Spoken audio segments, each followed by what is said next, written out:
DADUs are becoming a very popular way to build additional value to your property as well as rental income in the Seattle market. And today we're going to be discovering how to build a DADU, how much it costs, some of the pros and cons to them, as well as exploring 2 different DADUs and their adjacent buildings. So I'll take you along with me today. Let's get started.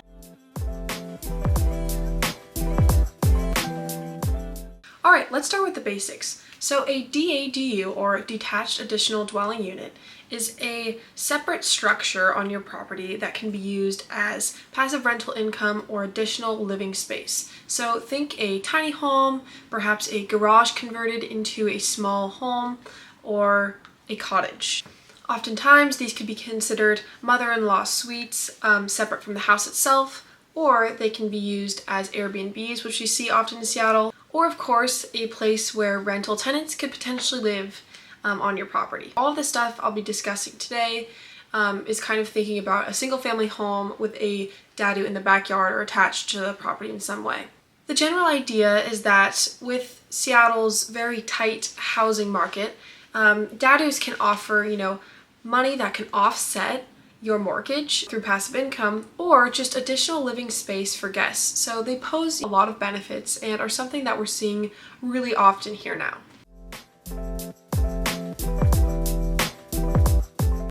What are the rules surrounding DADU? So the first is that a DADU must be less than 1,000 square feet. Its max height can also be between 17 to 25 feet depending on the size of the structure. In terms of where you can place the DADU on your property, it must be at least 5 feet away from the back property line, side property lines, and at least 16 feet away from the front property line. It also needs to be 5 feet away from the primary structure, aka your house. Something to take note of is that DADUs do not need to be on properties that are owner occupied. So if you are an investor, you could potentially purchase a single family home with a DADU on it and rent both units out individually. DADUs that are considered true in terms of Seattle, so those that are inspected and permitted, must follow all residential building codes and standards per Seattle residential real estate. Also, there is no parking requirement for DADUs, so if you wanted to build one, you would not need to build additional parking for that unit on your property.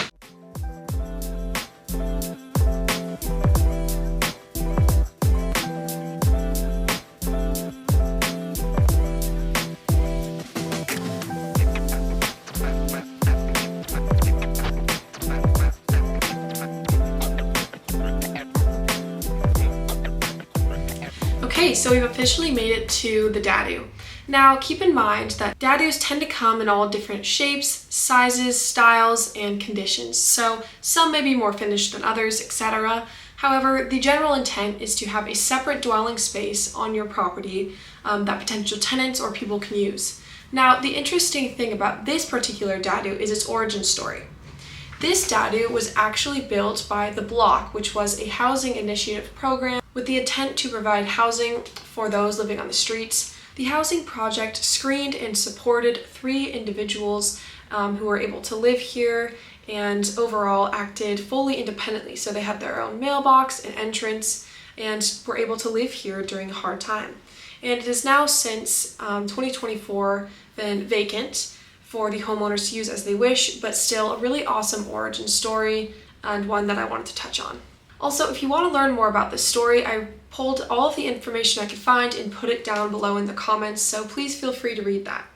Alright, let's jump into the tour. This first DADU is more minimalistic than the 2 so that you can see the basic DADU components. It's 180 square feet with a wooden bed frame and plenty of under-bed storage. And then you've also got an eating table, a heating and cooling system, as well as an electrical box. And then the eating area also features a small cooktop with more storage as well. And of course you've got your wall mount heating there, a nice bathroom as well, with a simple shower on the side.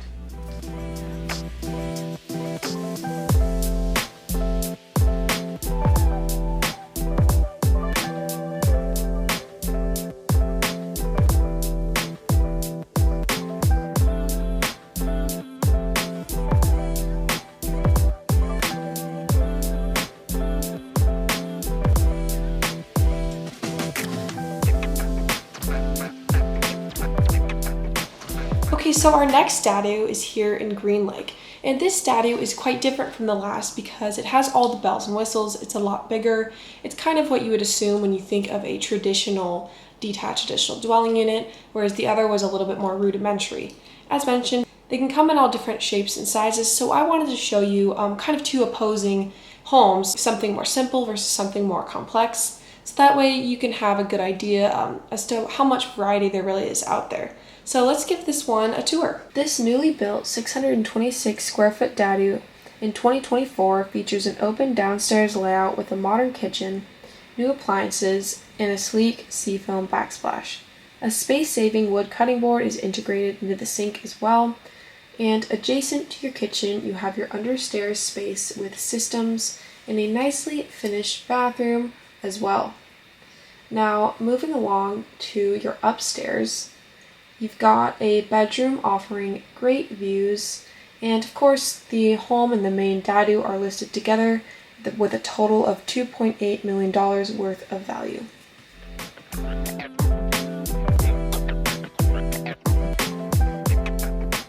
So how much can you expect to pay for a DADU? Well, I have Ballard Backyard Cottages modular home. It's 450 square feet, and I'm going to break down exactly how much it costs to build this particular home. Now keep in mind this is just an example, and prices ultimately depend on vendors, contractors, and sweat equity that you either hire or put into the property. So this number can really change, but this is just a good example of something nice that you can expect. So for this home, the permitting was about $25,000. Insulation was around $8,000, and the kitchen was roughly $15,000. Moving on to appliances, those ran for about $5,000. The structure itself was around $50,000, and the electricity was roughly $12,000. Bathroom and landscaping were both $12,000, and the foundation was $30,000. And then going into plumbing, that cost was about $14,000. Windows and doors were $7,000, contractors were $20,000, the HVAC was about $4,000, and then all of the final interior design and decor was around $10,000. And then they spent around $30,000 in sales taxes and MISC fees. So the approximate cost of that DADU was around $257,000. Again, these costs can really vary, and that's something that is kind of a higher quality, nice build. So if you were to convert a garage, I've seen those run for maybe something more closer to $100,000 because you already have a standing structure in place. But yeah, generally speaking, DADU building can be from around $100K all the way up to $500K, depending on the size of the structure, what you end up doing, and everything in between. So the next question is, how much can you make off of DADUs? And based off my research, the general numbers are as follows. In Seattle, a one-bedroom DADU can run between about $1,600 to $2,500, depending on how nice and how big it is. A two-bedroom DADU can run between $2,500 to $3,500 per month. And then you also have the option of short-term rentals, and those can be around $150 plus per night. And again, this does depend on the quality of the DADU. I'm kind of taking it from a general standard build, but the nice thing is that you have kind of seen two different structures, one that's a little bit more rudimentary and simple, and the other that was a lot nicer and kind of your highest quality new build. So just keep in mind that these ranges fall somewhere in between the two of those. And so now for your reference, let's take a look at Zillow and see what's on the market right now. So popping on to Zillow first, here's an example of a pretty spacious 2-bedroom, 1-bathroom DADU on the market. As you can see here, it's in really nice condition. And then moving towards the exterior of the building, you can see here that it's a DADU in the backyard. I was also able to find a couple of Airbnbs that were listed for around $130 and then $122 per night, just to give you an idea of what you could find out there right now that's a short-term rental.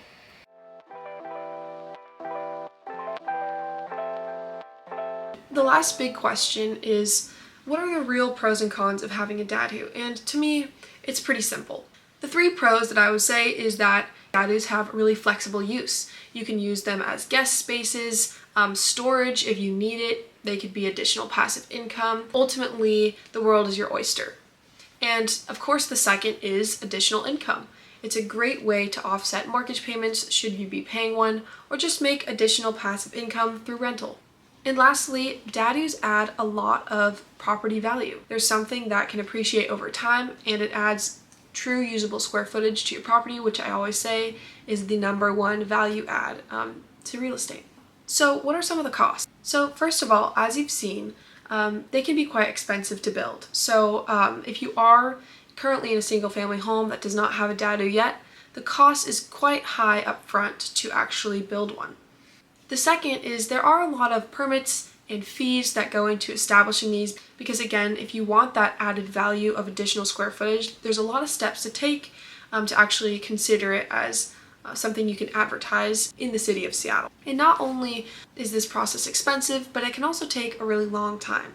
And lastly, they're high maintenance, so it's another structure on your property that you're going to have to take care of, and it's also a loss of outdoor space. And as we know in Seattle, space outside is quite limited. It's a very dense area, and so losing that extra yard in outdoor space for some doesn't seem all that appealing.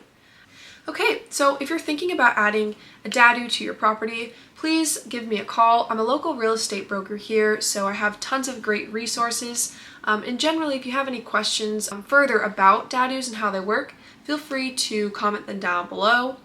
Also, if you're looking to buy or sell in the region soon, let's connect. I have a digital consultation link down below, so you can check that out if you'd like to learn a little bit more about the real estate process, whether you're buying or selling.